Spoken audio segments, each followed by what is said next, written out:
Hello, welcome to my channel. In today's video I'm going to show you how easy it is to paint orchids.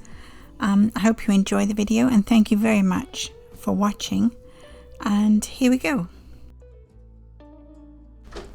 The first thing to do is to buy my sketch on etsy.com, Caroline's Art 123. I'll put a link in the description, and download it. You can use it as many times as you like and print it out on 8.5 by 11 paper. And we'll put that aside for the moment, and the next thing to do is to paint a background on your support, whether that's a canvas panel, or in my case I'm using 140-pound mixed media paper, and I'm using French ultramarine blue, not cad yellow, I'm using primary yellow and titanium white.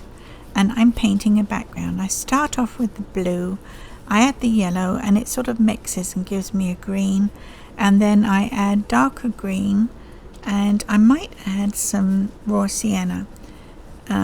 It just depends how I feel about it, to the base to give it a solid feel at the base of the painting.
Adding white adds a level of opacity to the paint, because the sap green and the primary yellow are quite transparent, as well as the French ultramarine blue.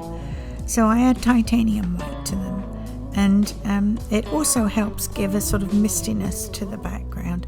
And you might want to experiment. I do this background quite often. I like the luminosity it lends to the background of a painting, of a botanical type painting, but you could experiment with greys and blues and reds and pinks and almost any color you want to, and see what effect you can get for a background. Backgrounds are a lot of fun.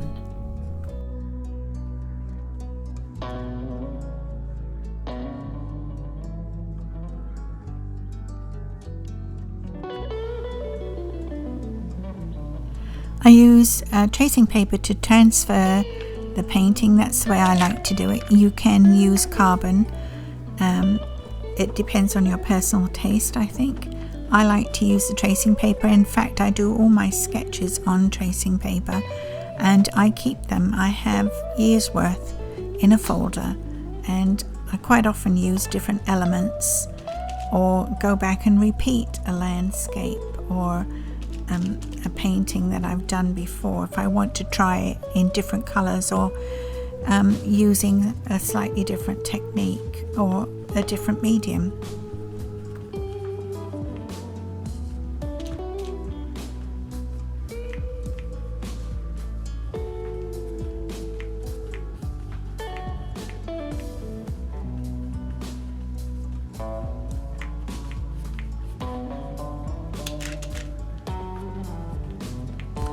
I like to use this crisscross stroke to blend. And I quite often use powder brushes. Dollar Tree is a great place for powder brushes, and they're lovely, big and fluffy and soft, and they blend paint beautifully. Using the alizarin crimson and the titanium white, I'm mixing a mid-tone pink to do my petals. It doesn't really matter which order you do things. The point is to get a sort of mid-tone colour on the entire painting, and then put your highlights and your shadows in after that. And you can use as many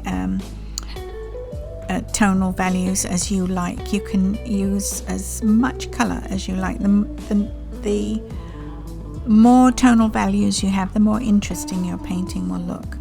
I'm putting in the tips of these petals first, and I'm using a flat to do it, and then I draw in the rest of the petal from the outer edge in toward the center.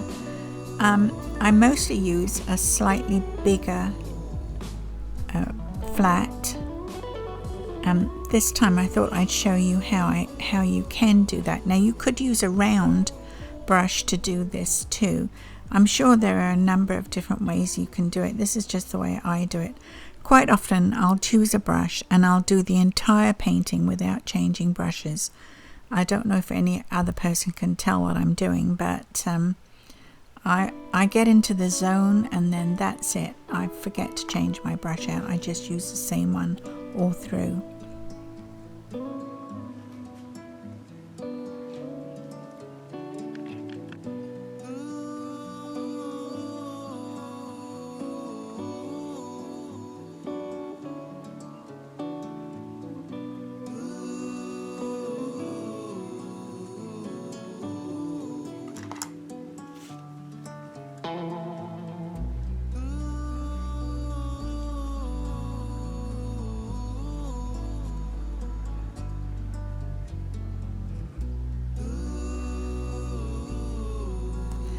I prefer paintings to have a lot of paint on them, and I like to use the brush to let it do its own work.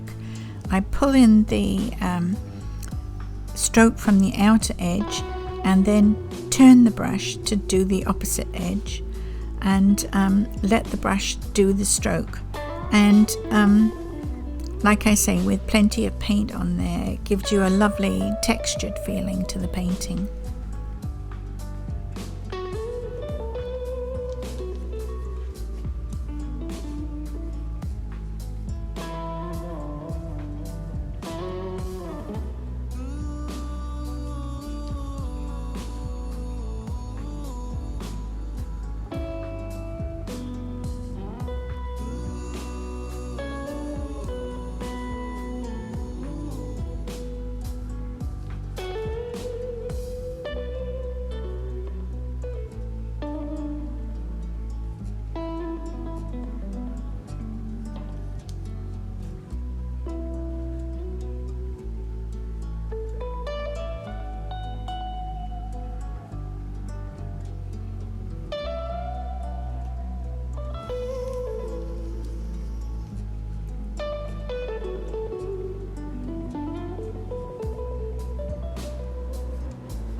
The leaves of an orchid are big glossy things, and I'm using a 3/4 inch flat and mixing sap green with primary yellow, and I'll probably add some titanium white to give me a mid-tone. When I paint in my shadows, you'll see me use French ultramarine blue and possibly some raw umber to give me dark shadows, but for now I'm just putting in that mid-tone.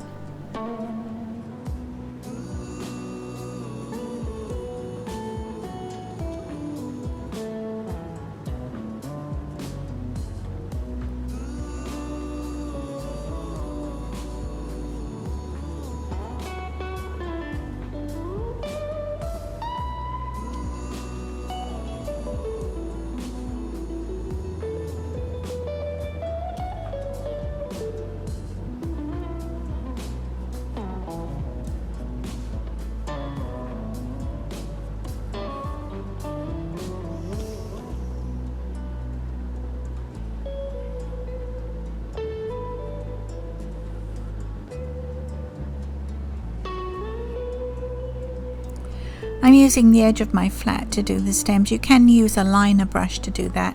It's actually better to use a liner brush, but as I said, I get stuck on one brush.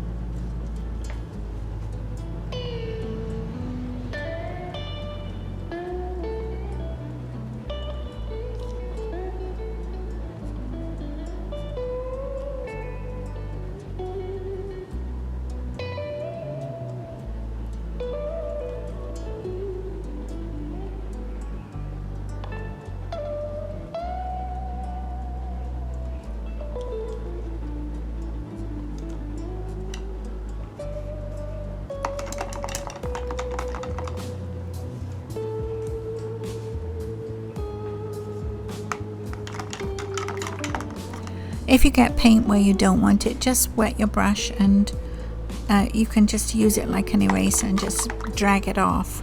And it's easy with acrylics to do that, and it takes a while for acrylics to cure, but you know, you've probably got hours in which to do this if you decide there's something in the painting you don't want, or just paint over it. That's what I usually do.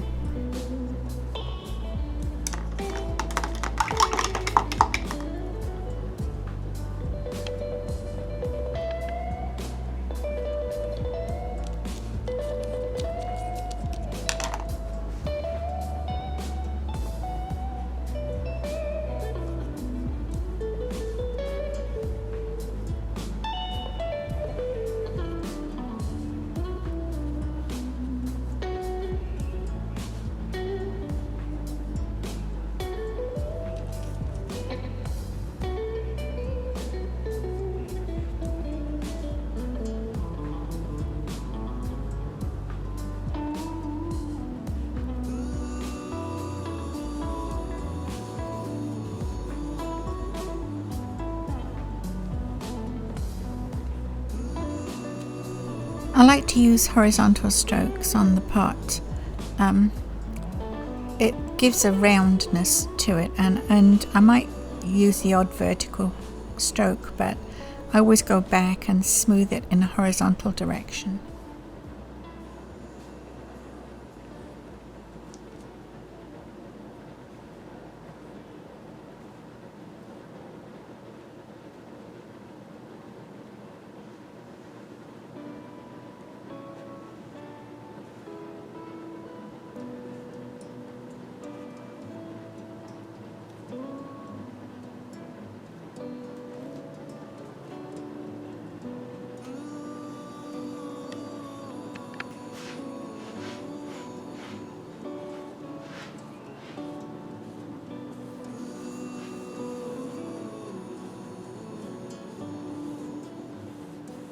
I'm going to use some raw sienna to paint a tabletop, but I'm putting in a blue reflection here, and I need to get this level, so I'm sort of eyeballing it. Sometimes when the paint is dry, I will put masking tape on and make my horizon lines, tabletops, things like that as level as I can.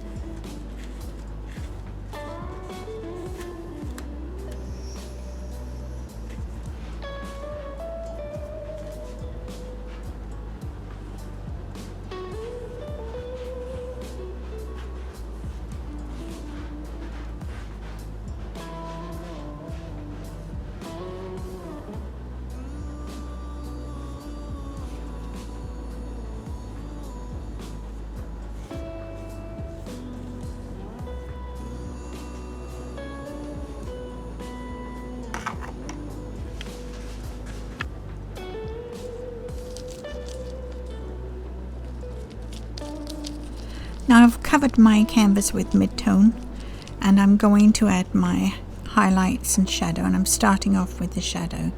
The highlight is coming, the light is coming from the right, so the shadow will be on the left, and there will be areas of the leaves that are in darkness, and other areas that catch a little light, even if they're on the dark side of the painting.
I start off my highlight by mixing a very pale pink, and I will add pure titanium white as I go along.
So once you've got that mid-tone down, the painting looks rather flat, and you've got to add your highlights and shadow to give it dimension. Here I'm adding raw umber, which is a wonderful neutral, and putting that line of shadow under the vase makes it sit on the table instead of floating in midair. And you can really play with color at this point, because I have my set palette, which I'm a bit boring, but I like the effect I get.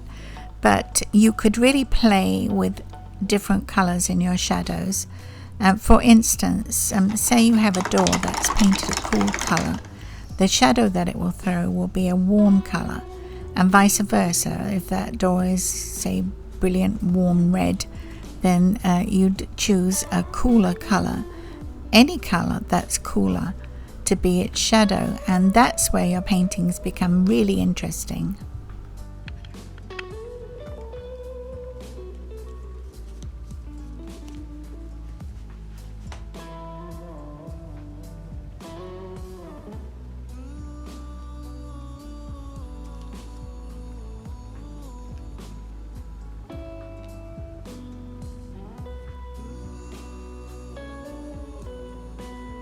I want to say too, if you download my sketch, think of it as a guideline rather than set in stone, because you don't have to keep the petals really closely petal shaped. You can go over the lines, you can make them the shape you want them to be. If you don't want them pointy, if you want them rounded, you can do that. It's just a guideline, that's all. Think of it that way.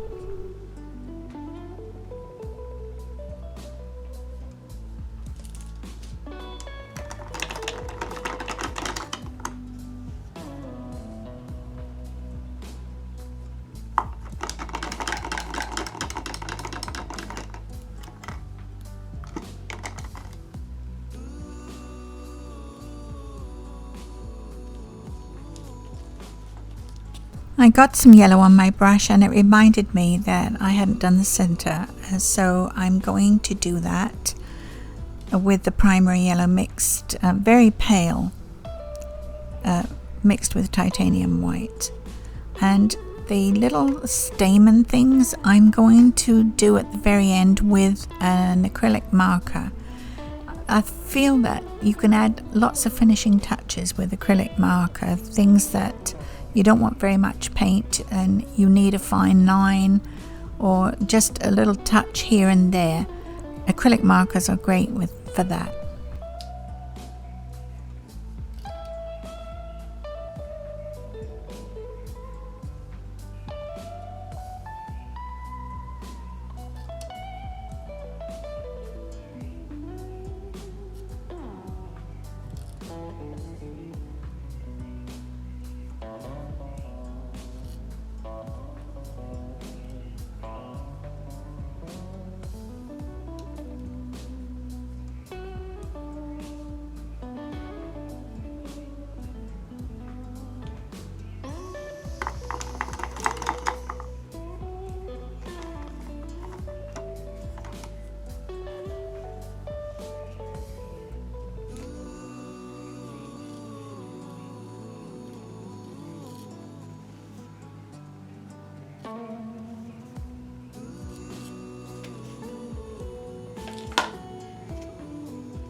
The white paint dulls down as it dries, and I might go over it several times just to get that brightness to a level that I like to see.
Well, I forgot to turn my camera on. I added some deeper pink to the orchid flower and some French ultramarine blue to the leaves in the darker areas.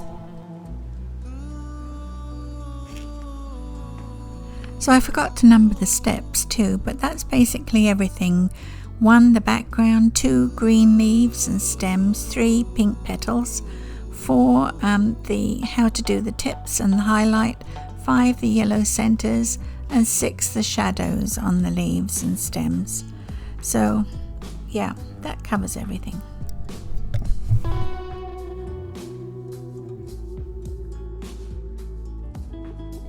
I used some acrylic markers to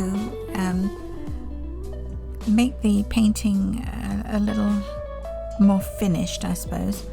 I used some red on the stems and some blue in areas on the vase where I felt it needed a little more definition.